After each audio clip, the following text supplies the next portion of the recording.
casa. Bienvenidos chicos y chicas de primero de secundaria a la sesión del día de hoy del curso de comunicación, donde nos aventuraremos en la segunda parte de este especial donde repasamos la historia de los ferrocarriles.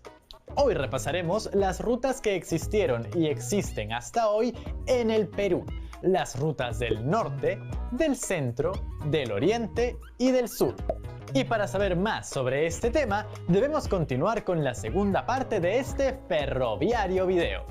Además de ello, tenemos algunas preguntas claves que te ayudarán mejor a entender todo lo que el video tiene para ofrecernos. Lápiz y papel a la mano, por favor, para tener listas las preguntas. Primera, ¿qué características o información relevante identificamos en el ferrocarril central? Segunda, ¿qué característica o información relevante identificamos en el ferrocarril del sur?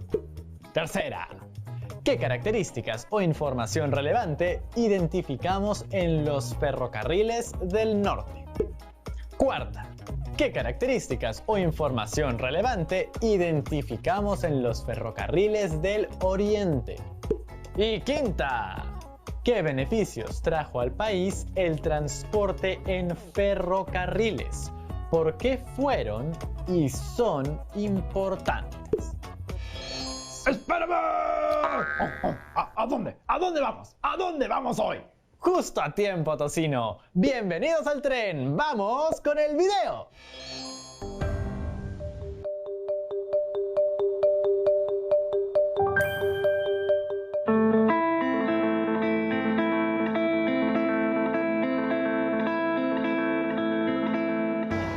Estamos en la estación de Desamparados y felices porque vamos a tomar el ferrocarril central andino rumbo a Huancayo. Durante muchos años este fue el ferrocarril más alto del mundo. Pero, ¿cómo nació esta idea? En 1851, el ingeniero polaco Ernest Malinowski le propuso al Estado peruano ampliar el ferrocarril que iba de Lima a Callao y que fue construido en la época de Ramón Castilla. Él proponía que llegase hasta el valle de Jauja, en Junín. No en vano le decían a este señor Malinowski el constructor de lo imposible, porque era muy osado en sus ideas. Este proyecto estuvo como en un limbo durante mucho tiempo y recién en 1868 el Congreso peruano aprobó su construcción. El gestor del proyecto de construcción de este ferrocarril fue también un ingeniero, pero norteamericano, Henry Meigs, un hombre bastante controvertido al que incluso se le llamó el Pizarro Yanqui. Esta es la primera parada del ferrocarril central andino y la estación se llama San Bartolomé. Me voy de una vez porque si no el tren nos va a dejar.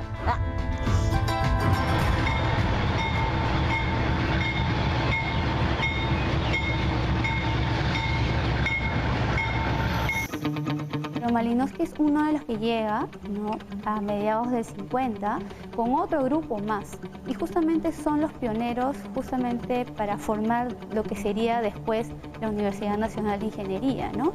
Porque se funda la Escuela de Ingenieros y ellos son como, se forma el staff de ingenieros del Estado, él al mando, ¿no?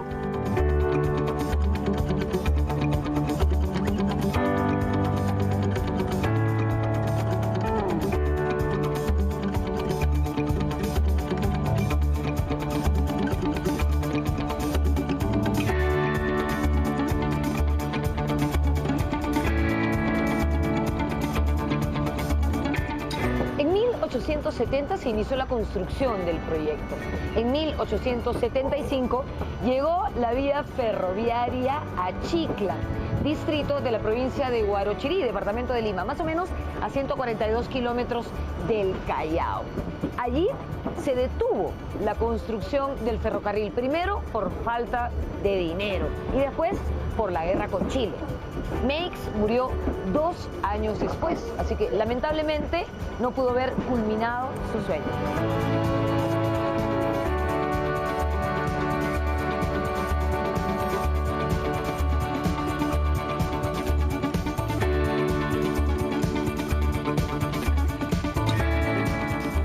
pensarse incluso que el territorio peruano no era apto para hacer ferrocarriles.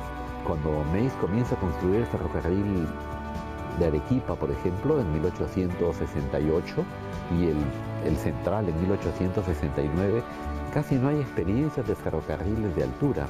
Y él entonces hace diseños que hasta ahora son un elogio en la historia de la ingeniería para salvar los abismos, comunicar las cordilleras.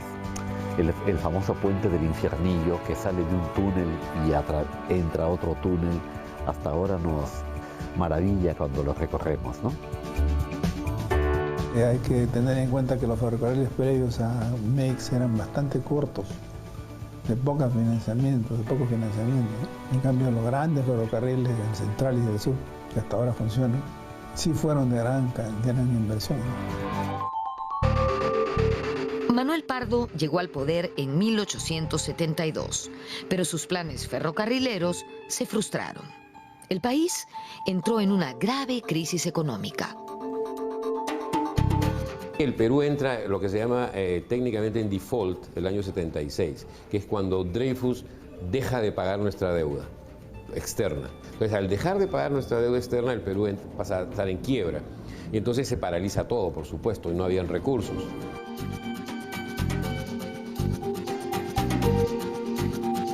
El problema de los ferrocarriles en el Perú fue que cuando se acabó la riqueza del guano, nos vino la época de vacas flacas, la única línea terminada era la de Arequipa a Puno. Y todas las demás estaban en menos del 50%. Por ejemplo, la línea del ferrocarril central se había quedado en Chicla, a 100 kilómetros de Lima, a más de 150 kilómetros de Cerro de Pasco, que era el destino final. Y con todas las otras líneas pasaba lo mismo, ¿no? Por ejemplo, la que de Paita debía llegar al Marañón se había quedado en Piura. La de Pisco, que debía llegar hasta Ayacucho, se había quedado en Ica. Y así, todas se habían quedado en su primera etapa.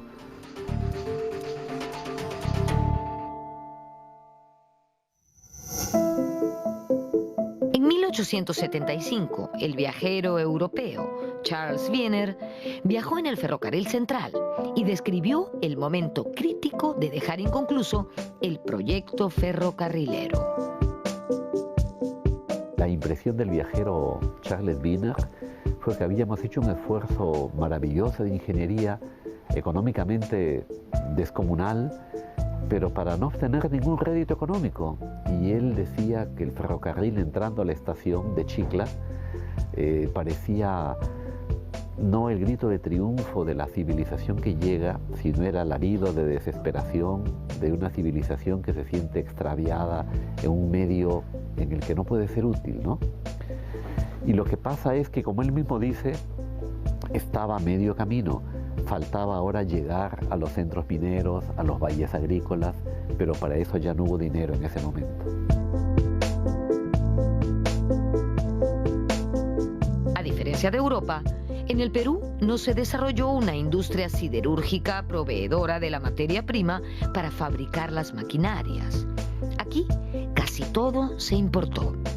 Para colmo de males, a la crisis económica siguió la guerra con Chile y el Perú perdió los 3 ferrocarriles que tenía en el departamento salitrero de Tarapacá. Hemos encontrado documentos muy interesantes en que nos dicen que no fue tanto la paralización. Los horarios, por ejemplo, ¿no? Si hay un horario quiere decir que hay un servicio, ¿no? Entonces, tanto el ferrocarril de Arequipa al mar como el central siguieron funcionando, no el Lima Callao, el Lima Chorrillos, porque eran menos útiles, ¿no? A pesar de que eran también privados, ingleses. Por eso no lo destruyeron tanto, porque usaban durante la ocupación de su ferrocarril, ¿no?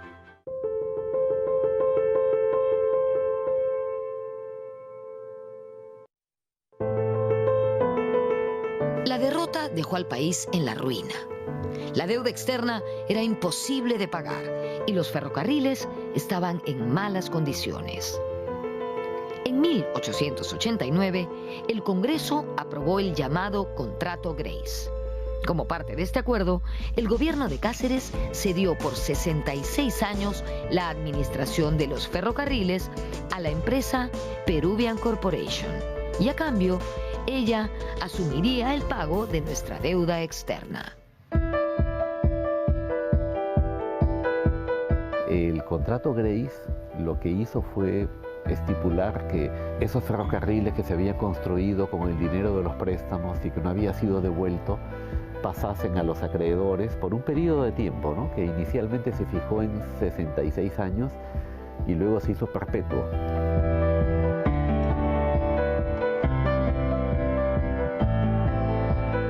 En 1890, luego de la firma del contrato Grace, se reanudó la construcción del ferrocarril y en 1892 llegó hasta Cazapalca, provincia de Huarochirí, departamento de Lima, y un año después, en 1893, hasta La Oroya, provincia de Yauli, departamento de Junín.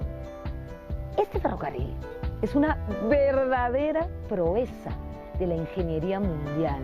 Durante su recorrido atraviesa decenas de puentes, de túneles y hace su ascenso en zigzag. De verdad que viajar en él es una experiencia increíble. Para su construcción participaron unos 10.000 obreros, casi la mitad de ellos chinos, y muchos murieron debido principalmente a la epidemia de la verruga.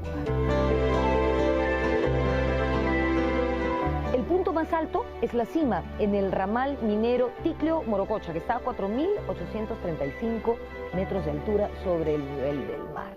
Se cuenta que Meix dijo: colocaré rieles allí donde solo caminan las llamas. Y al parecer, estaba en lo cierto. En 1905, el Estado empezó la construcción del tramo La Oroya-Huancayo, que fue culminado en 1907 por la Peruvian Corporation. Finalmente, el 8 de septiembre de 1908 se abrió el tráfico hasta Huancayo. Casi 40 años para culminar esta monumental obra. Nosotros hemos llegado en ese ferrocarril hasta la capital del departamento de Junín. Esta es la Plaza Constitución de Huancayo.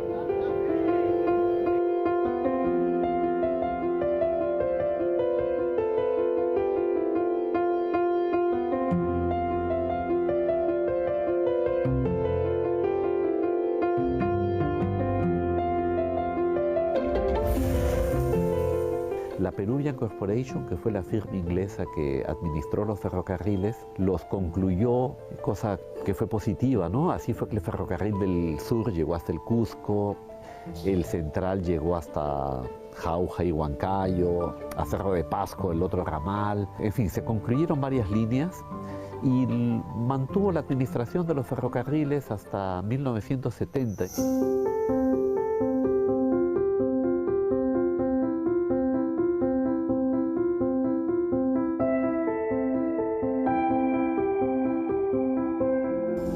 El más extenso de todos los ferrocarriles construidos en nuestro país sigue en funcionamiento y tiene 940 kilómetros de extensión y en su punto más alto alcanza una altura de más de 4.300 metros sobre el nivel del mar, con unas subidas, unas bajadas y unas curvas que ya podrán imaginarse. Este ferrocarril parte del puerto de Mollendo, luego sigue hasta Arequipa y finalmente hasta Juliaca, donde se bifurca en dos ramales. Uno llega hasta Puno a través del lago Titicaca y el otro a la ciudad del Cusco. Comenzó a construirse en el año 1871, luego su construcción se paralizó después de algunos años por una severa crisis económica y se retomó luego de la guerra con Chile en 1890. Finalmente, en el siglo XX, llegó a Cusco, precisamente en el año 1908.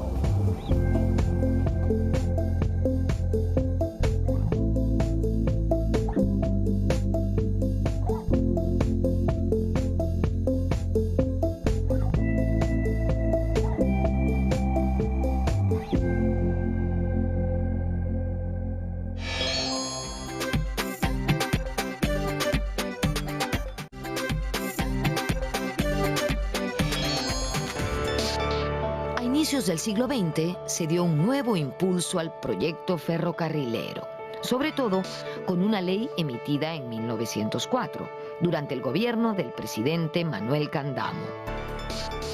Como dice Helio Galesio, la ley ordenaba la construcción de las líneas a La Oroya, Jauja y Huancayo, de Sicuani al Cusco y desde un punto de la vía a Cerro de Pasco hasta un lugar navegable sobre el Ucayali, un ferrocarril al oriente. Se proyectaba también unir Lima con el Cusco en pos de la unidad nacional. En la selva hubo proyectos ferroviarios vinculados al caucho, pero solo se concretó el ferrocarril urbano en Iquitos, que funcionó entre 1905 y 1935. Por su parte, los ferrocarriles del sur y del centro y las pequeñas líneas del norte se adaptaron al sistema exportador. La Primera Guerra Mundial generó un auge económico en el Perú porque nuestros recursos naturales eran necesarios para la guerra, y el azúcar, el algodón, ¿de acuerdo? Y la necesidad del transporte, y los minerales, por cierto. Entonces ahí hubo mucho dinero y Leguía se animó muchísimo por el tema ferrocarrilero nuevamente. Entonces ahí hubo un crecimiento, pero donde más se desarrolló el ferrocarril en esta segunda etapa es en las haciendas azucareras del norte. Bueno, y un poco también en el sur, porque tenías uno que iba de Cerro Azul a Cañete para sacar caña, justamente, de la British Corporation.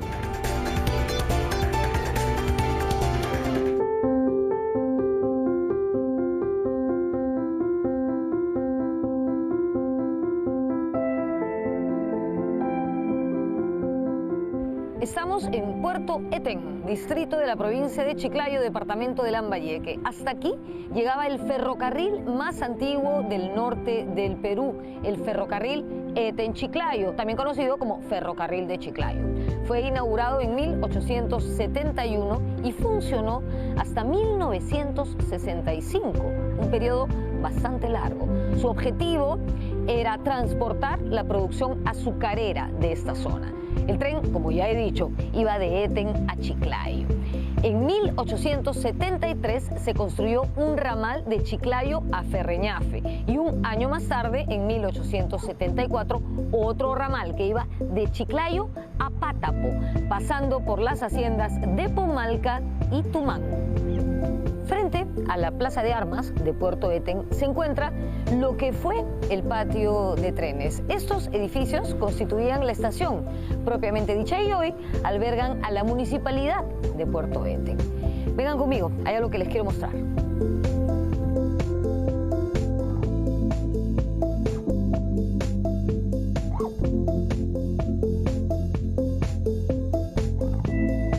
Esta es la parte posterior del edificio donde acabamos de estar. Aquí funcionaba la maestranza, que es el lugar donde se arreglaban los trenes. También servía como un depósito para maquinarias e incluso había una tornamesa.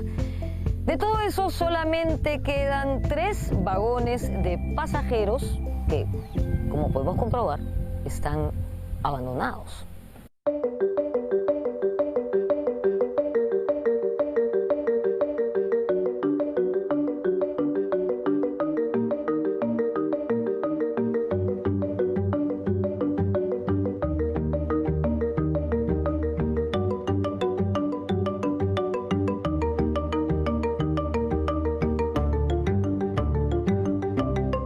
Pero en el norte, en Pacasmayo, en San Pedro de Yoca, en Pimentel, en Eten, tienes ferrocarriles que iban por todos lados y todos llegaban a las haciendas. Tienes uno de Malabrigo a Ascope que pasaba por Casa Grande, ¿no?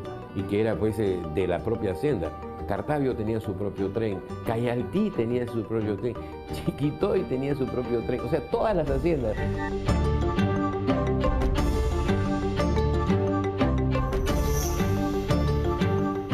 Durante el oncenio de Leguía se construyó el ferrocarril Huancayo-Huancavelica.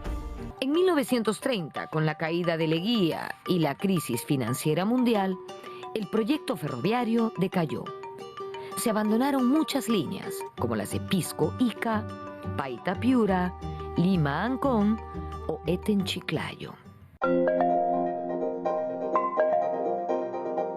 La decadencia es cuando nos volvemos locos por el automóvil, ¿no es cierto? Y por el camión y por las carreteras. ¿no es cierto? Hubo alguien que nos vendió, para mí equivocadamente, el concepto que la carretera que el camión era mejor que el ferrocarril. Y entonces se construyeron carreteras y se dejó de lado el ferrocarril, ¿no? Y al dejarse de lado el ferrocarril, hemos tenido los casos que tenemos ahora, que estamos reconstruyendo ferrocarriles donde antes tuvimos ferrocarriles. Y eso es de locos, ¿no? O sea, en la misma Lima tuvimos tranvías, ¿no? Y hoy día estamos pensando en hacer trenes, ¿no? Cuando otras ciudades en Europa han mantenido sus tranvías todo el tiempo y hoy día tú caminas por Bruselas y tienes tranvías, caminas por Praga y tienes tranvías. El gobierno militar de Velasco estatizó los ferrocarriles, incluso los de la Peruvian Corporation, y creó ENAFER, Empresa Nacional de Ferrocarriles del Perú. Se pensó en modernizar el sistema ferroviario, pero esto no ocurrió. Velasco tuvo, digamos, varios proyectos para hacer el metro de Lima. Y en esa época se hablaba de hacerlo subterráneo, ¿no? Y el proyecto es muy lindo porque además venía casi todo financiado.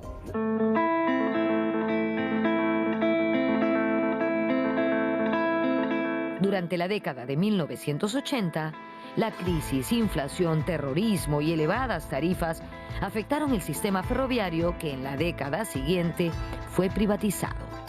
Una de las empresas concesionarias fue Perú Rail.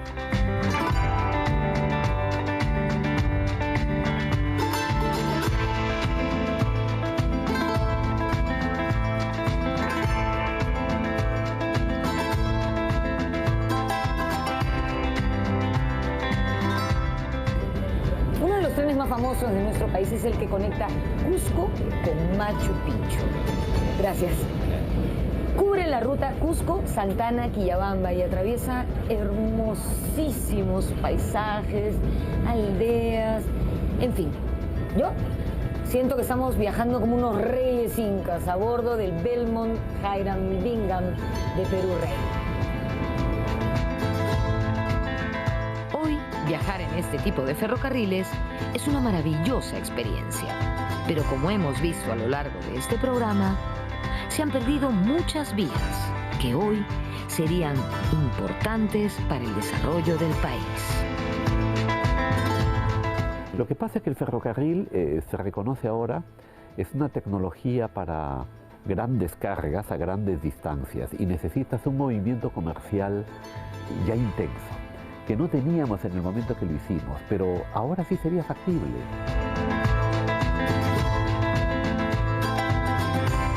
Pero el ferrocarril te puede llevar población, te puede llevar mercadería, te puede llevar minerales, te puede llevar vehículos encima y trasladarlos a grandes distancias. El ferrocarril prácticamente tiene una tasa bajísima de accidentes.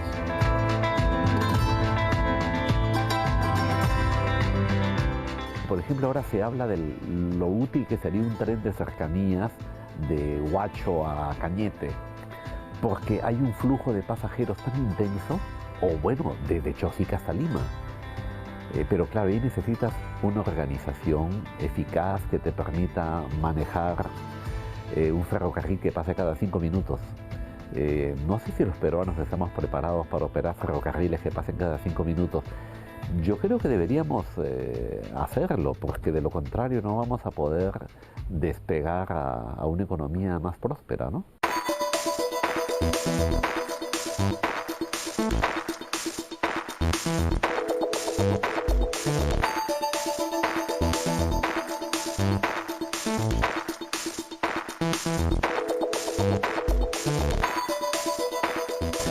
Qué proyecto para más interesante el de los ferrocarriles, ¿verdad?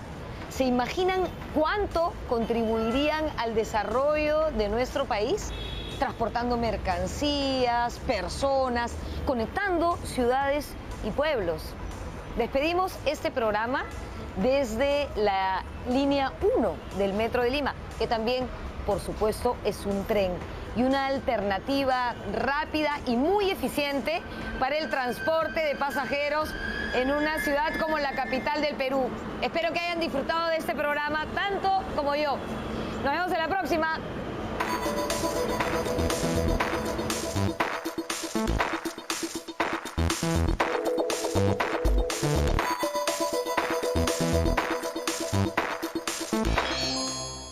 ¿Y qué tal, chicas y chicos? Ahora sí pueden decir que conocen muchísimo acerca de los ferrocarriles del Perú. Oye, qué importante fueron los ferrocarriles del centro y del sur. No sabía que teníamos el ferrocarril más alto del mundo. Como vimos desde el video pasado, la geografía del país siempre presentó un reto para los ingenieros e ingenieras, que lograron unir distintos puntos de nuestro territorio, uniendo cordilleras y atravesando abismos. ¡Qué tremendo! Yo quiero viajar en esos trenes. También pudimos ver que nuestro sistema ferroviario sufrió bastantes dificultades debido a aspectos económicos, políticos e históricos, como por ejemplo la guerra con Chile. ¡Ay, las guerras no deberían existir! No deberían. Pero justamente para evitar que se repitan es que debemos aprender acerca de nuestra historia. Y parte de este proceso es conocer las iniciativas que llevaron a la construcción de los ferrocarriles, como por ejemplo en el norte y el oriente del país. En el oriente, por el auge del caucho. Y en el norte, por el rubro de las exportaciones. Mayormente de las haciendas azucareras. ¿Has estado muy atento, Tocino? Yo siempre. Pero en el tren en el que quiero viajar sí o sí, es el que lleva a Machu Picchu. Claro que sí, Tocino. Iremos hasta nuestra maravilla mundial chapando nuestro tren. Choco, choco, choco, choco, choco. Ahora, luego de resolver a las preguntas que les dejé a inicio del programa, es momento de hablar del reto del día. Deberán escribir un texto en el que argumenten la importancia de los ferrocarriles para el desarrollo del país. Tengan en cuenta factores sociales, económicos, culturales, de transporte y de acercamiento y conexión entre las ciudades del país. Y ya lo saben, todo guardado en el portafolio. Oye, Rodrigo, ¿y tú crees que en el Perú lleguen a haber trenes bala tan modernos y veloces como en otras partes del mundo? Si los ferrocarriles de antes dominaron la cordillera, estoy seguro que los del futuro también lo harán. Entonces hay que creer. ¡Choco, choco, chucho! ¡Ahí va el tren Tocino! Muy bien, Tocino. Todos y todas a bordo y ¡chu, chu! ¡Hasta la próxima! ¡Chao, chao!